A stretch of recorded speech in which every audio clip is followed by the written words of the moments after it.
जी हाँ दोस्तों, भारत के केंद्रीय मंत्री पीयूष गोयल अचानक से अमेरिका यात्रा पर गए हैं अपना पूरा कामकाज छोड़ के। इसके पीछे क्या रीज़न हो सकता है, आइए थोड़ा डिटेल में जानने की कोशिश करते हैं।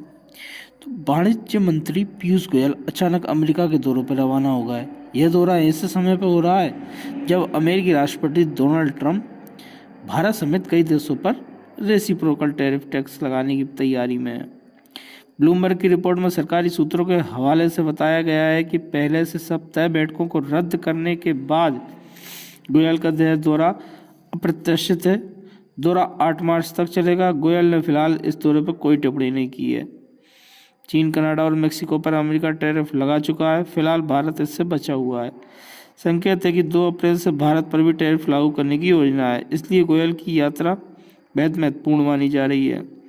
वह ट्रंप प्रशासन के वरिष्ठ अधिकारियों से मुलाकात करेंगे। अब यात्रा में क्या क्या संभावनाएं हैं, तो ट्रंप के रेसिप्रोकल टैक्स पर चीज़ों को स्पष्ट करने की कोशिश करेंगे।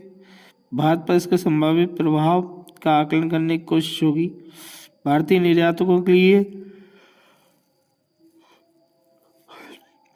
रियायतें मिलने की संभावनाओं पर चर्चा होगी। द्विपक्षीय व्यापार समझौतों को आगे बढ़ाने पर भी बातचीत होगी। सप्लाई चेन मजबूत करने और व्यापार में पारदर्शिता बढ़ाने पर भी चर्चा होगी।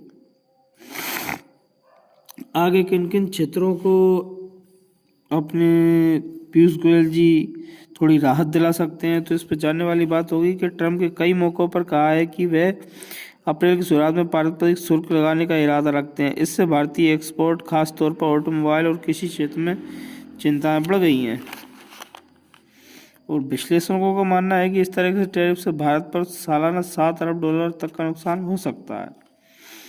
अमेरिका के साथ व्यापार तनाव कम करने के लिए भारत ने पहले ही कुछ चीज़ों पर टैरिफ कम करने के कदम उठाए। हाई एंड मोटरसाइकिलों पर टैरिफ 50 से घटाकर 30 कर दिया। बोर्बन विस्की पर टैरिफ 150 से हटाकर 100% किया जा चुका है। बाकी और भी कई चीज़ों में बदलाव हो सकते हैं, लेकिन ये मेन रहेंगे।